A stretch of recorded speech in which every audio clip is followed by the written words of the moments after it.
Что волнует ингушскую молодежь? Юнусбек Евкуров провел встречу с молодежью.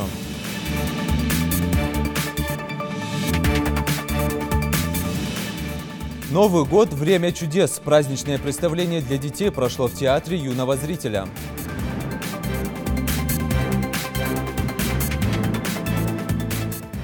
К Новому году готовы. Вот только как его встречать и главное где, расскажем в выпуске.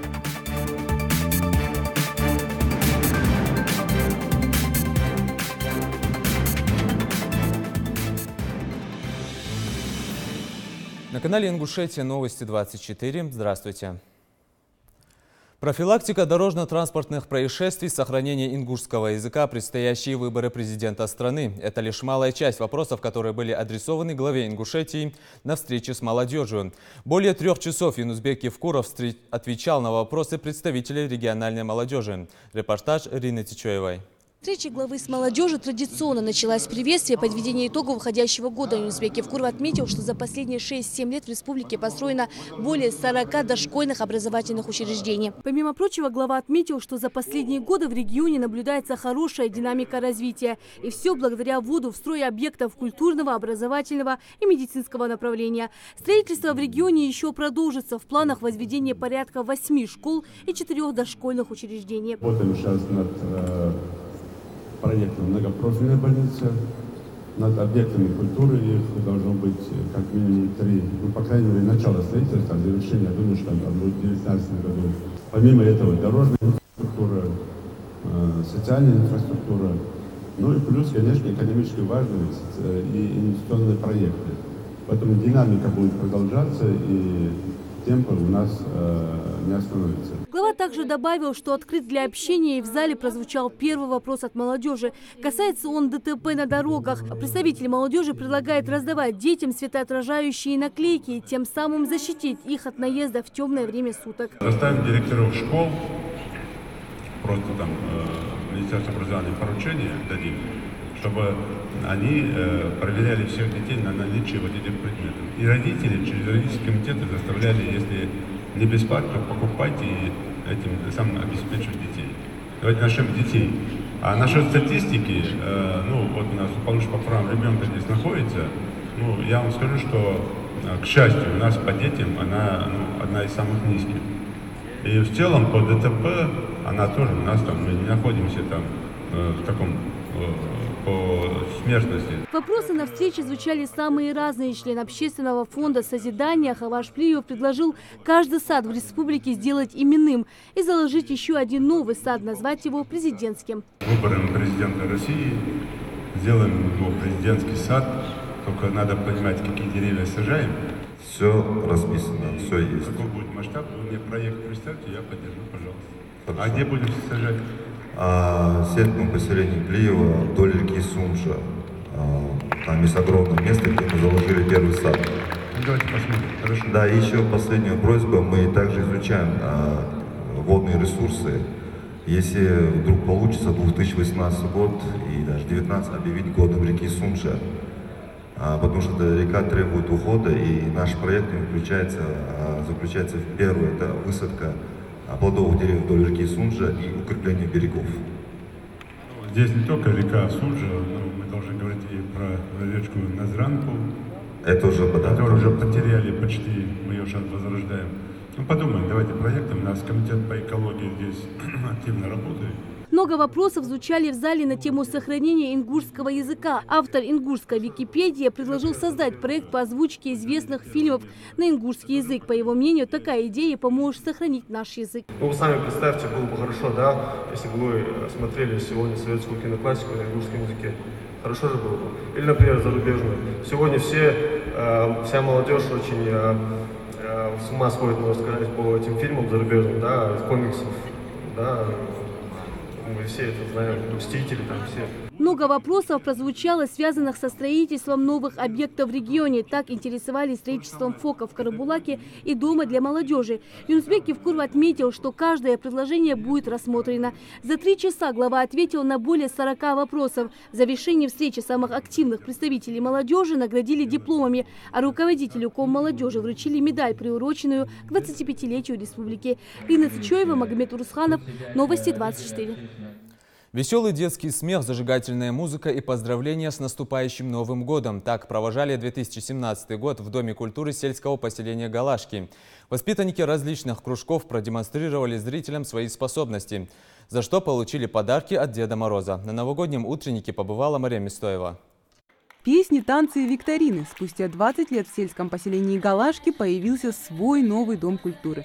Мероприятий здесь уже провели немало, но одним из самых крупных можно считать сегодняшнее. Много детей бывает, всем хочется участвовать, приходить сюда. И я думаю, что жители этого села очень довольны тем, что нам построили этот дом культуры. Нарядные сегодня только девочки. Маленькие джигиты в предгорном селе не прочь повеселиться, но наряжаться и подпевать стесняются. Зато принцесс в зале хоть отбавляй.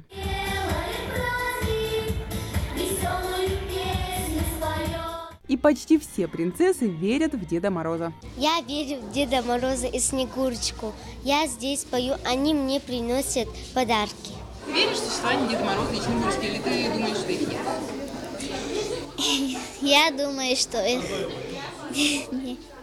Ну как думаешь на самом деле? Думаешь, нет? А кто тогда тебе подарки приносит каждый год? Дед Мороз. Кстати, куда же без Деда Мороза? Главный волшебник страны не мог оставить детей без внимания, подарков и поздравлений. Счастья пожелаю, чтобы все учились на отлично, были веселыми, приходили на праздники, подарки получали. А ты сам учился хорошо? Я хорошо учился, на отлично. В Доме культуры много разнообразных кружков. Это и хореография, вокал, струнные инструменты и даже драматический кружок. Своих односельчан развлекают именно воспитанники этих классов.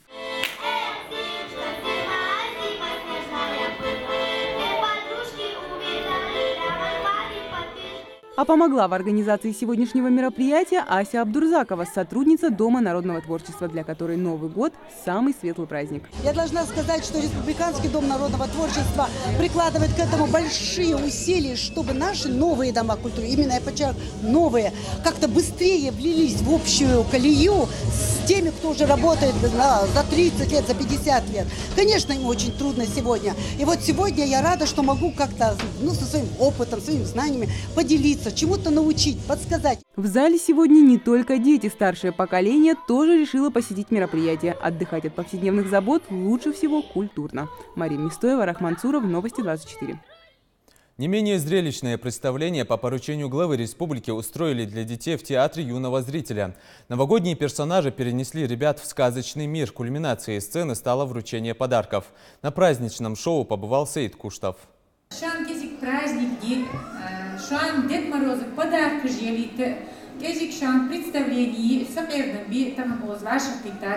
Что может быть приятнее, чем детская радость, а тем более, если эти эмоции подарены особенным детям. В зале нет свободных мест, пришлось даже ставить для маленьких зрителей дополнительные стулья. Здесь царит новогодний каламбур, так называется представление, полное веселья и смеха. По сценарию колдунья Баба Яга заточила Деда Мороза в неизвестной стране. Зимние волшебники из других стран отправляются на поиски своего товарища, а зрители с большим энтузиазмом им помогают. В Африке у колдуньи Жары спасите. Ребята, слышали? Заморозив злую Бабу-Ягу, дети освобождают Деда Мороза и рвутся наперебой рассказать ему стишки, за которые получают заслуженные презенты. Папа елку украшает, он сказал, что детям всем этой ночью разрешает не ложиться спать совсем. Раз такое можно раз под Новый год, но представьте, как нарочно, как называет рот. Финальная часть представления – вручение подарков детям. Их радости и восторгу нет предела. Желания перед Новым годом воплощаются в реальность. Но самое важное – организаторы сумели подарить детям массу незабываемых впечатлений.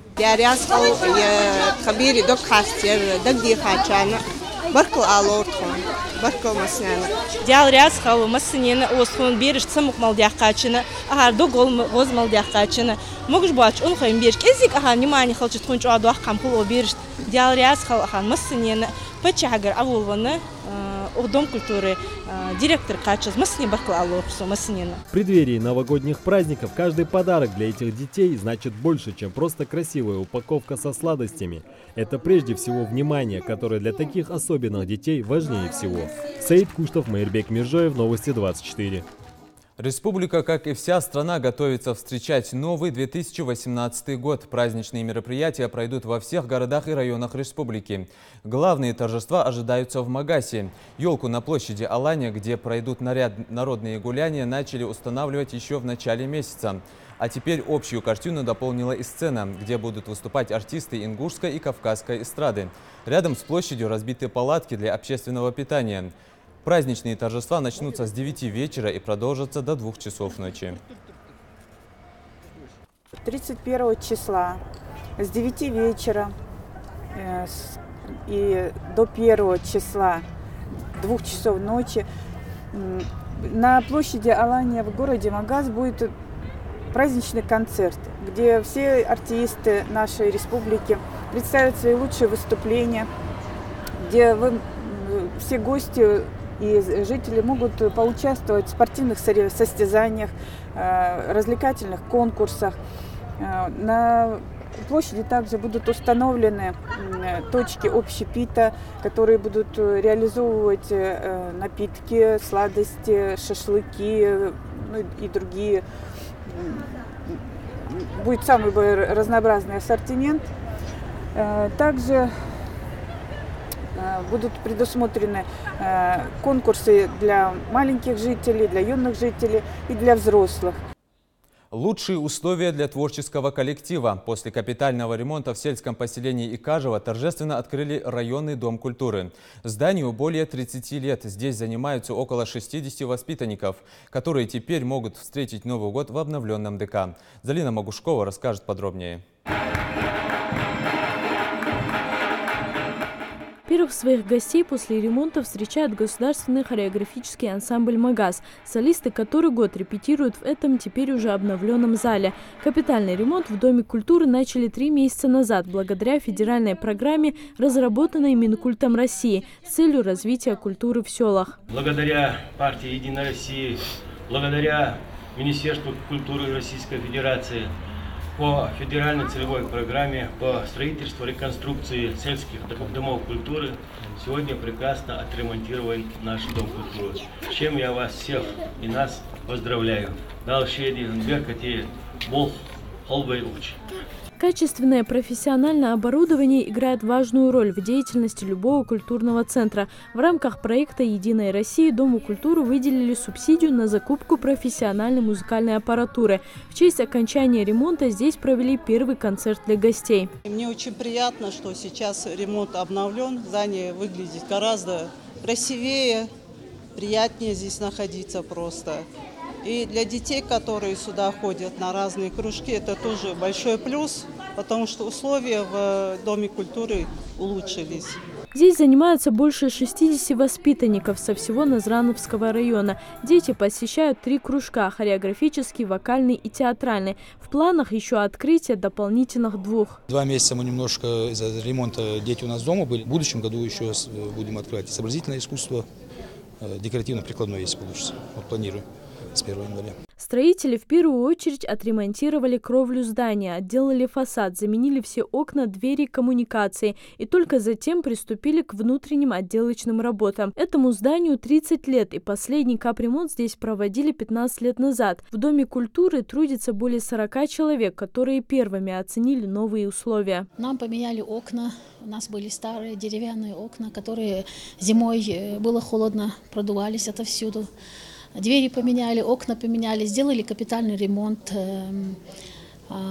Во дворе очень у нас красиво. Двор у нас очень и так красивый был.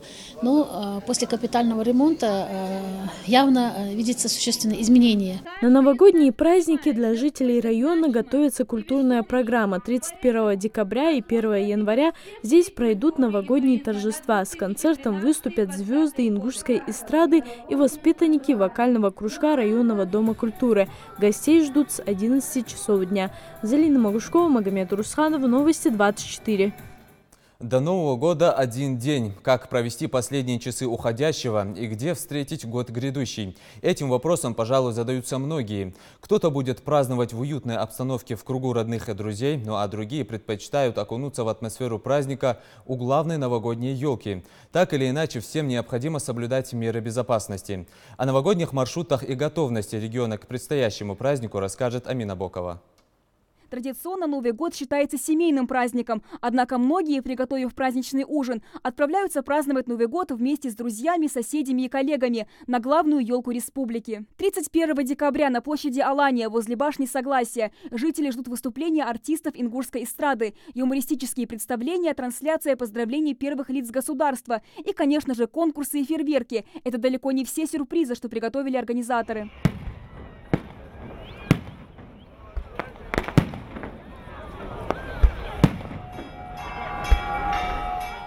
Любой праздник, а уж тем более Новый год – это большое скопление людей на улицах и машин на дорогах, ведь каждый торопится поздравить своих родных и близких. Поэтому сотрудники ГАИ призывают жителей быть более бдительными на дорогах. Мы, со своей стороны, будем принимать самые жесткие меры. Будем принимать меры, в том числе и по статье 20-25 доставления лиц, имеющих нарушения, в суды. Суды будут дежурные суды, будут доставлять, принимать. Хотелось бы, чтобы участники дорожного движения не заставляли нас принимать эти крайние меры, а уже осознанно, сознательно соблюдали бы правила дорожного движения и требования сотрудников госавтоинспекции, требования сотрудников полиции, которые обеспечат охрану общественно-правительного мероприятия. И тогда уже у нас, наверное, будет тот праздник, который мы хотели, и окончание этого праздника нам ничто не может испортить. Так что можно не беспокоиться, что по окончанию концерта вы не успеете домой на просмотр «Иронии судьбы». Кстати, все праздничные дни водители маршруток будут работать не просто в штатном режиме, но даже без перерыва на обед. Правда, некоторые изменения в маршрутах автобусов все же будут. В основном это будут межрегиональные сообщения, это направления, которые будут из республики в республику, а также и внутриреспубликанские сообщения. На примере могу сказать, что если взять, например, 13-й маршрут или же направление Магаз, если на автобусном маршруте катается у нас или осуществляет курсирование 10 автобусов, то в соответствии с изменением пассажирооборота количество автобусов будет меньше, порядка 5 автобусов.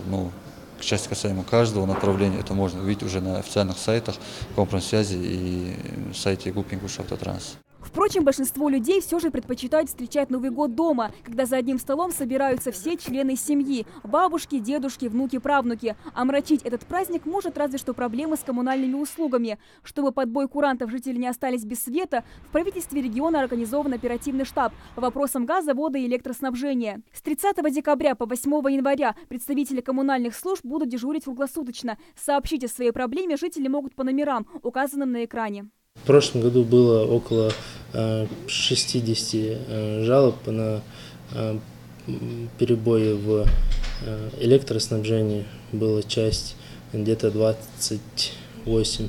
И на газоснабжение было где-то порядка 27. Сразу поступает звонок руководителю, и они уже на месте дают поручение и уезжают на место аварии. А уже с 1 января россиян ожидают долгожданные новогодние каникулы. В праздничные дни в режиме нон-стоп будут работать все учреждения культуры – музеи, театры, библиотеки, дворцы культуры. Так что скучать точно не придется. Амина Бокова, Майрбек Миржоев, Новости 24. Сотрудники регионального управления ФСБ 25 декабря этого года на территории сельского поселения Икажево выявлен нелегальный афинажный цех, в котором с помощью сильнодействующих химических веществ осуществлялась очистка золотосодержащих пород от посторонних примесей и переплавка золота в слитки. В результате комплекса оперативно-розыскных и следственных мероприятий была установлена причастность к организации и функционированию обнаруженной нелегальной мастерской жителя Ингушетии Тичоева Магомеда Исмаиловича, 1988 года рождения, который был задержан с поличным при афинаже золота общей массы около 4,6 килограммов. Переплавку природного золота Тичоев осуществлял собственноручно на кустарном оборудовании с использованием сильнодействующих химикатов. В настоящее время проводится исследование изъятого золота, а также решается вопрос о возбуждении уголовного дела по части 1 статьи 191 Уголовного кодекса Российской Федерации. Жильцы 18-этажек при въезде в Магаз в результате прорыва теплотрассы остались без тепла. Как только поступил сигнал о происшествии, подъехала рабочая группа и приступила к ремонтным работам. Коммунальщики пытаются восстановить тепло в квартирах. На месте работает и газовая служба. Мы в течение где-то 10 минут выехали, просмотрели по своим направлениям по газовой части. Здесь получилась теплотрасса, которая уходит на эти дома, получил гидроудар и произошел разрыв шва. Большая часть работ уже завершена. В правительстве республики этот вопрос взяли под личный контроль. На место происшествия выехал и первый заместитель председателя правительства Ингушетии Багаудин Аздоев. Здесь же развернут оперативный штаб по ликвидации последствий аварии на теплотрассе. И вышел из строя 2 компенсатора. Сейчас провезли уже компенсаторы, меняем его. И сегодня люди уже получат тепло. Как вы видите, все службы здесь. Подрядная организация здесь, мэрия, Газпром, МЧС. Потому что это очень серьезное такое ЧП. И сегодня до вечера люди уже получат тепло. В Общественной палате Ингушетии прошло заседание, на котором подвели итоги работы за этот год, обсудили планы на 2018 и деятельность, созданной в этом году группы общественного контроля. Все подробности у Светланы Томовой. Круглые столы, различные семинары, мероприятия, приуроченные к 25-летию Ингушетии. Общественная палата республики в уходящем году провела немало работы. Практически все они были связаны с различными министерствами и ведомствами. Особое внимание уделялось вопросам борьбы с коррупцией, терроризмом и экстремизмом. Год был достаточно сложный, интересный. Я бы сказал, это было время творческое, особенно для общественной палаты, потому что мы участвовали в 2 форумах, которые проходил в Ставрополе один, а другой региональный форум, окружной форум, а другой в Москве. И там мы сделали очень важные предложения, которые потом нашли отражение в некоторых решениях, принимаемых на уровне Общественной палаты Российской Федерации. Кроме того, здесь внутри в республике мы провели несколько встреч, десятков встреч с населением, побывали в различных учреждениях, знакомились с деятельностью этих учреждений, руководствуясь законом об общественном контроле в Российской Федерации. Также в этом году сформирована группа общественного контроля при Общественной палате республики. Члены группы выезжали с различными проверками в места общественного пользования, школы и больницы. Мы много объектов проверяли, и общеобразовательные, и дошкольные. В основном удовлетворительно, потому что у нас же в республике идет такая прекрасная динамика, такие благоустройства детских садов, просто и душа радуется, и детишкам нашим комфортно. А некоторые группы делились у нас, шли по медицинским учреждениям. Вот. Ну, в основном там как бы смотрели санитарное состояние, больниц там, поликлиник. И в основном тоже удовлетворительное, почти что не было замечаний. Как бы общественный контроль, он и есть общественный контроль. Люди, конечно, более относятся к этому, что тут люди идут независимые. Планы на 2018 год тоже не менее масштабные. Самое главное событие – это, конечно же, выборы президента России, которые должны пройти 18 марта. Представителям Общественной палаты предстоит контролировать весь процесс на избирательных участках в роли наблюдателей на выборах. Основной акцент мы ставим на первую половину этого наступающего года, потому что в марте, вы знаете, выборы президента Российской Федерации, а мы, по соответствии с новым законом федеральным, имеем право, члены Общественной палаты имеют право быть в качестве наблюдателей на выборах всех уровней. И мы обратим особое внимание на явку, на проведение выборов 18 марта президента России, 18 марта 2018 же года. Поэтому, конечно же, на это мы обратим внимание. Ну, конечно, будет обращено особое внимание и на состояние дел в различных сферах нашей общественной жизни. Я имею в виду республиканское состояние гражданского общества нашего, наиболее, так скажем, уязвимые места в деятельности некоммерческих организаций. Все это нами будет анализироваться, и по результатам наших наблюдений, нашего анализа, нашего мониторинга мы будем подавать информацию руководству республики. Подводя итоги мероприятия, председатель Общественной палаты региона еще раз подчеркнул, что 2018 год будет сложным, и каждый член палаты к нему должен подойти с особой ответственностью. А завершилось итоговое заседание вручением новогодних подарков и поздравлениями с Новым годом. Светлана Томова, Майрбек Миржоев, Новости 24.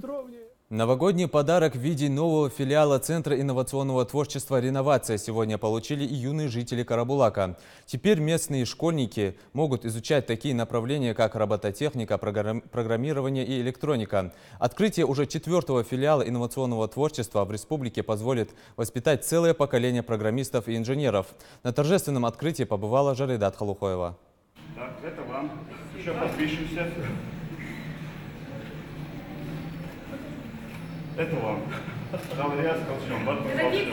Перерезанная красная ленточка открывает дверь в увлекательный мир робототехники, электроники и программирования для юных изобретателей, где они смогут воплощать свои идеи конструирования. Клуб «Реновация» открывают на базе Карабулакской гимназии. У ребят теперь своя школьная мастерская инновационного творчества. Базовые какие-то знания потянете и научитесь собирать собственного робота, программировать его, припаивать его различные детали. В преддверии Нового года этот подарок стал значимым для всего города. Хотя открытие состоялось только сегодня, учащихся, желающих сконструировать что-то своими руками, уже немало. Магомед Исаев программированием увлекся еще несколько лет назад, когда решил связать свою жизнь с техническими науками. Поэтому школьник, не раздумывая, записался в клуб. Именно сегодня мне и детям, учащимся гимназии города Карабулак, дается уникальная возможность проявить свои таланты, склонности. Это отличная возможность проявить свои умственные способности и развить свое мышление.